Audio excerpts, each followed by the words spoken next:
Shalom y bienvenidos a En los Pasos de Rebeca, edición rebobinada. Soy el rabino Shapira y en el episodio de hoy me gustaría que aprenda esta palabra hebrea, Eléj, que significa yo caminaré. Asegurémonos hoy en este repaso de recordar este excelente libro que todos deberían leer, ya sea por primera vez o tal vez solo para recordarles lo importante que es la palabra Ele. Vayamos tras los pasos de Rebeca. Shalom everybody and welcome to another episode of Decoding the Rifka Remnant by going through the Rifka journey. My name is Rabbi Shapira and I'm the author of the Rifka Remnant. The book is now available in countless languages, and I'm excited that we're walking together in the wilderness, in this journey together. Now, in page 127, we read about the account of Rifka. How was Rifka successful in her journey to Yitzchak? Listen to what the Torah is telling us in Genesis chapter 24, verse 61. It says, "Then Rivka and her maids arose, mounted the camels, and followed the men. So the servant took Rivka and went his way." I want you to pay attention to this word in Hebrew, arose, to rise up. What does it mean to rise up, or in Hebrew, kum or kumi? It means more than just getting up and living somewhere. It parallels the word of Yeshua to the paralyzed man who said to him, get up, in Matthew chapter 9, get up, pick up your mattress and go home.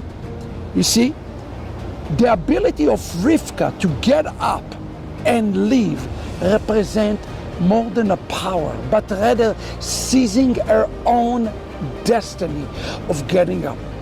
In Micah chapter 7 verse 15, God determined and explained to us how the redemption is going to come. He says, you will see miracles in the days, like in the days of Moses, not when I come to you, but when you decide to leave Egypt. Today, the decision is yours. The decision to leave, the decision of rise up, does not start with God, but rather start with each and every one of you. And here our rabbis tell us the following. Rivka arose as she walked out of the defiled house and went to a sacred house. And they rode the camel. Said Rabbi Levi, this is natural with camel, as they grow up in the east. Our rabbis taught us, like the camel represents sign of defilement and holiness, so Rivka gave birth to righteous and wicked men.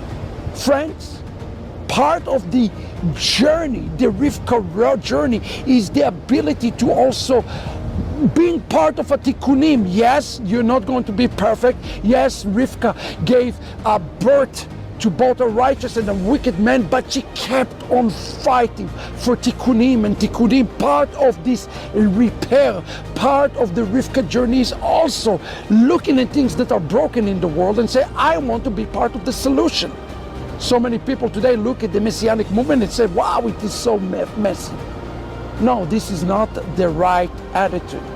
Our attitude should be, if it is with the Messianic movement or with Christianity today, is to ask the question, what do we need to do to repair this movement, this war, to take or to seize control, to rise up, represent seizing the control, taking part of the redemptive process.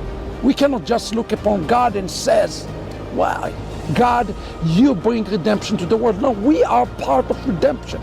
And that's why it says in Isaiah chapter 60, Kumi ori ki ba'orach, arise and shine. You rising up, and then he says your light will come.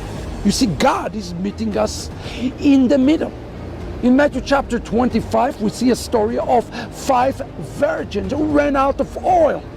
What can we learn from those 5 virgins? See, they stopped coming forward toward to the groom. If you want to take part of this Rivka journey, beloved, you have to take the journey upon yourself and own it up. Just like it said in Micah 7:15. You own your part, God is going to own his part. This is the journey of this last day. So own up your part. Get up and walk. That's when grace comes. That even if you fall, even if you fail, just like Rifka, what a disastrous birth to Esau, she continued to focus on the Tikunim. And that's what we should do today. Continue to focus on the repair of Christianity, repair of Messianic Judaism, and ultimately return and repair of the entire house of Israel. God bless you. Let's take the journey together.